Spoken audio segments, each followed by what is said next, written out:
खिडकीच्या काचा थोड्या भिजलेल्या आडोसा शोधत पाऊस आलेला आहे तेव्हाचे वर्णन हा तेव्हाचा तो क्षण ही तेव्हाची कविता कोरी.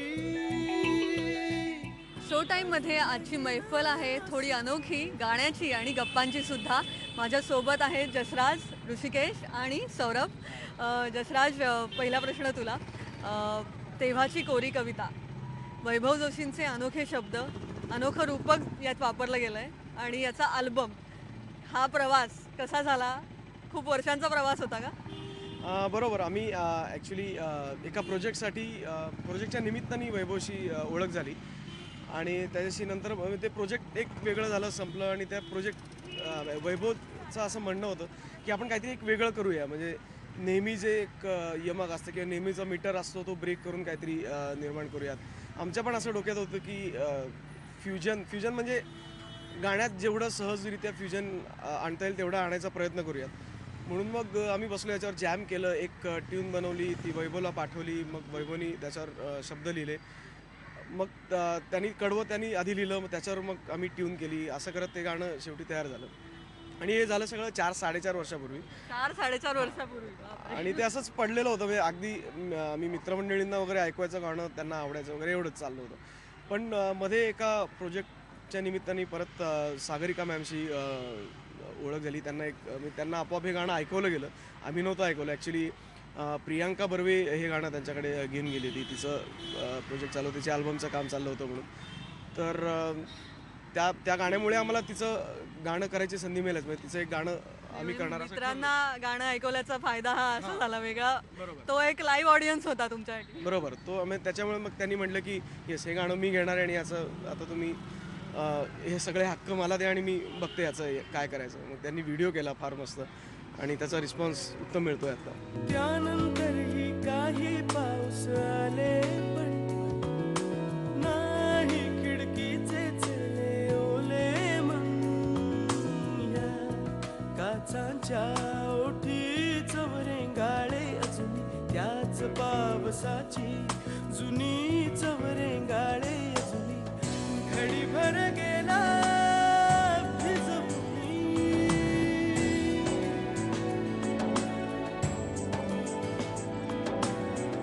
घडीभर गेला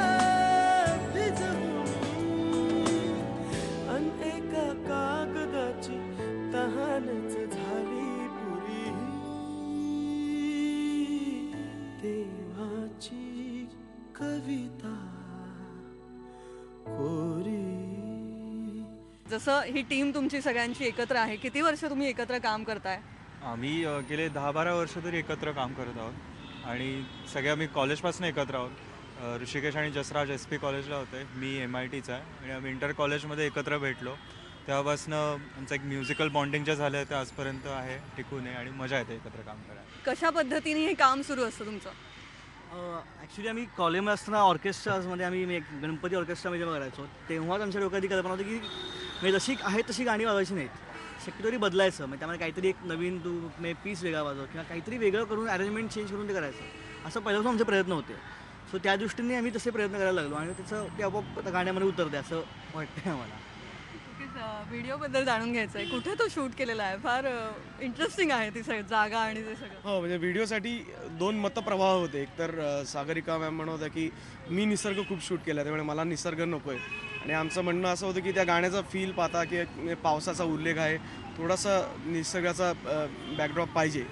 तर असं दोन्ही मिळेल अशी एक जागा शेवटी आम्ही जस्ट फिरायला गेलो होतो मुळशीला, तेव्हा अशी सापडली की एक थोडी पडकी बिल्डिंग आहे आणि मागे मस्त दरी आहे. तर तिकडे शूट झालं आहे. एक म्हणजे जो आउटडोअर पार्ट आहे तो तिकडे शूट झाला आहे आणि अर्धा पार्ट शिवाजी पार्कला सागरिकाच्या स्टुडिओमध्ये शूट झाला आहे. आणि प्रोसेससुद्धा एक खूप इंटरेस्टिंग आहे की ती कविता, कोरी कविता तुला मिळते आणि मग पुढे अल्बम होईपर्यंत म्हणजे ही थीम कोणाची होती किंवा कन्सेप्ट कोणाची होती? सागरिका मॅमचीच थीम होती. म्हणजे पूर्ण व्हिडिओ मागची कल्पना ही त्यांचीच आहे. ती सगळी तुम्हाला साकारताना कशी वाटली? मजा आली. म्हणजे फार एन्जॉय केलं. म्हणजे एक स्टुडिओतला पार्ट फार हेक्टिक असतो, एक ते कळलं. खूप असं दिवा आणि मग ते मेकअप आणि तुम्हाला स्मित हास्य ठेवा नेहमी चेहऱ्यावर. पण आम्ही आउटडोअर पार्ट खूप मनापासून एन्जॉय केला की एक त्यांचं असं सागरिका मॅमची अशी कन्सेप्ट होती की आपण कुठेतरी दूर अशा ठिकाणी जाऊन जॅमिंग करतो आणि मग त्याच्यामुळे वेगवेगळ्या कल्पना सुचत जातात सहजरित्या. तर आम्हाला खरंच वाटलं की खरंच तिकडे जाऊन आपण रोज जॅमिंग करावं, अशी मस्त जागा होती आणि जे काय बाहेर आलं ते एकदम नॅचरली आलं. त्यामुळे तिथे अजून काही सुचलेलं आता पुन्हा नंतर बाहेर येणार आहे का? येस, ॲक्च्युली असं झालेलं आहे. जे काही महिन्यात बाहेर येईल असं वाटतंय. म्हणजे तिकडे आम्ही गुणगुणत बसलो होतो एक चाल. वैभवनी त्याच्यावर ध्रुपद तयार पण करून टाकलं आणि ते गाणं तयार आहे, हे तयार होतं आहे. ते नक्कीच बाहेर पडेल काही महिन्यात. तेव्हा ती थीम कशी रंगली? तुझा तो अनुभव कसा होता शूटिंगच्या? शूटिंगला मजा खूप आम्ही केली. तो ॲक्च्युली कागद जो होता तेव्हाची कविता, तो पहिल्यापासून जो तो कागद रस्त्यावरती आमच्यामध्ये येतो, त्याची खूप शॉर्ट्स झाली. आम्ही त्याच्यावरती तो कागद मध्ये येत नव्हता खूप वेळेला. मग त्यामध्ये वैभवला मी खूप त्रास दिला त्यामध्ये की परत तू जा रे, चालत जा परत मागे. मग तो बिचारा थोडासा अभिनय करण्याचा प्रयत्न केला. त्याला मी खूप चालायला लावतो तेवढं फक्त आम्ही कागद फेकून असं लांब जातोय आणि आम्ही लांब गाडीने येतोय असा तो सीन होता.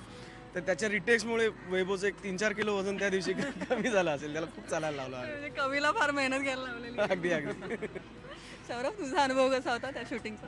खूप मजा आली आणि एस्पेशली सागरिका मॅमनी हेच ठेवलं की आम्ही बँड म्हणून एकत्र बाहेर परफॉर्म करतो आणि तीच स्टाईल त्या गाण्यामध्ये दाखवली आहे. म्हणजे असं नाही की आम्ही काही वेगळ्या गोष्टी करतो व्हिडिओमध्ये. Whatever we do in our daily routine, मी वाजवतो, तो ड्रम्स वाजवतो, हा गातो, हेच त्या गाण्या व्हिडिओमध्ये दाखवलं आहे. त्यामुळे it was like regular routine for us and we enjoyed.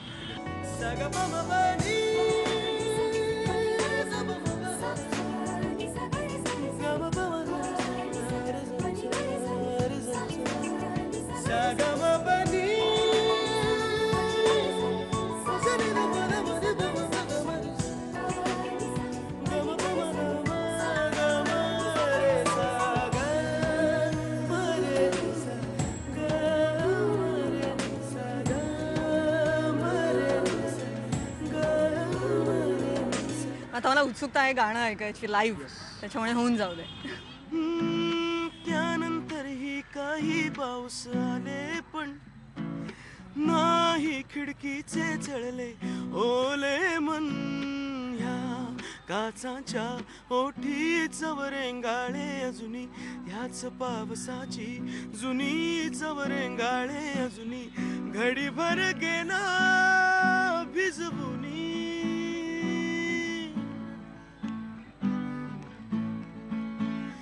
घडीभर गेला भिजवुनी.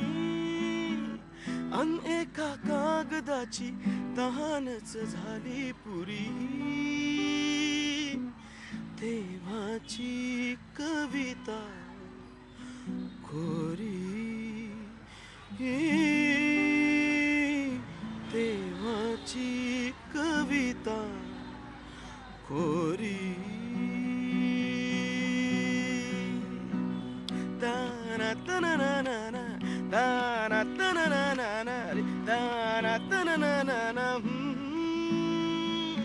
हे तेव्हाचे वर्णन, हा तेव्हाचा तो क्षण, ही तेव्हाची कविता कोरी.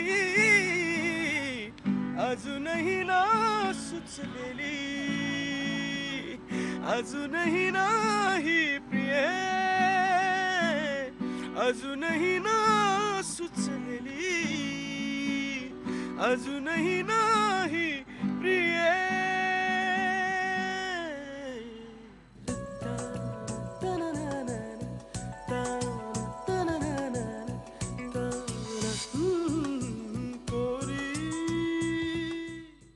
जसराज, जसं आता जेव्हा तू गातोस तेव्हा नक्कीच खूप तुझं वेस्टर्न म्युझिकचा एक वेगळा प्रभाव आहे, अभ्यास आहे, क्लासिकल संगीताचाही आहे, नाट्यही संगीताचाही आहे. तर या सगळ्याचा एकत्रित आविष्कार असतो का हा? हां, म्हणजे परत अभ्यास फक्त क्लासिकलचाच आहे, बाकी सगळ्याचा प्रभाव आहे. म्हणजे ऐकत असतो आणि ते पण या दोघांमुळेच बेसिकली सर्वात जास्त. कारण हे खूप वेगवेगळं ऐकतात गाणं. हा क्लासिकल बॅकग्राऊंडचा आहे, म्हणजे क्लासिकलचं आहेच आहे, पण तिथपासनं मेटालिका वगैरे हे सगळं यांनी इंट्रोड्यूस केलं. यांनी पण अनेक प्रकारचं म्युझिक इंट्रोड्यूस केलं. त्यामुळे या सगळ्यांचा आपोआप जो एक प्रभाव येतो तो येतो, पण बेस क्लासिकलच आहे. त्यामुळे म्हणजे विचार करण्याची पद्धती भारतीय शास्त्रीय त्यामुळे तीच कुठेतरी भाषा तो भाव म्हणतात ना की भाव आपला मराठीतला आहे, मूळ तुम्ही सोडत नाही का, असं काही आहे? अगदी म्हणजे माझं असं म्हणणं आहे की भारतीय उपखंडातला किंवा जो आवाजाची जी प्रकृती आहे ती शास्त्रीय तुम्ही शिकल्याने किंवा त्याचा रियाज केल्याने जास्तीत जास्त खुलते. हे तेव्हाचे वर्णन, हा तेव्हाचा तो क्षण, ही तेव्हाची कविता गोरी अजूनही ना सुचली, अजूनही नाही प्रिये, अजूनही ना सुचली, अजूनही नाही प्रिये. भारतीय परंपरा पुढे घेत नवीन आविष्कार आता पाहायला मिळणार आहेत. टाईम प्लीजमध्ये फार उत्तम गाणं होतं तुमचं, तर त्याची झलक व्हायला हरकत नाही. सुरू होते पळापळ, सुरू धावाधाव, आयुष्याच्या वाड्यामध्ये रोज लपंडाव, अपेक्षांचं ओझ इथे स्वप्न कोपऱ्यात, एकाला पकडता मागे दुसऱ्याचा हात, बोलावत कोणी टोलावत कोणी, मनाचं गुपित हळू सांगतं मग कोणी, कंटाळत कोणी वैतागत कोणी, स्वतःची जराचा वेळ मागतो मग कोणी, थोडं दूर जाण्यासाठी लांबूनच पाहण्यासाठी, खेळ खेळताना पुढे टिकून राहण्यासाठी म्हणतो आपण काय, time please, time please. 10, 20, 30, 40, 50, 60, 70, 80, 90, 100. Ready का? 10, 20, 30, 40, 50, 60, 70, 80, 90, 100. रेडी का? टाइम प्लीज, टाइम प्लीज,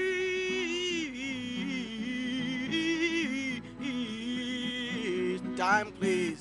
तेव्हाची कोरी कविता आता नव्या अल्बममध्ये आलेली आहे. आणखी नवे अल्बम तुमचे येऊ देत, अशीच तुमची सफर रॉकिंग राहू दे. खूप शुभेच्छा. थँक्यू. थँक्यू. Ta-na-na.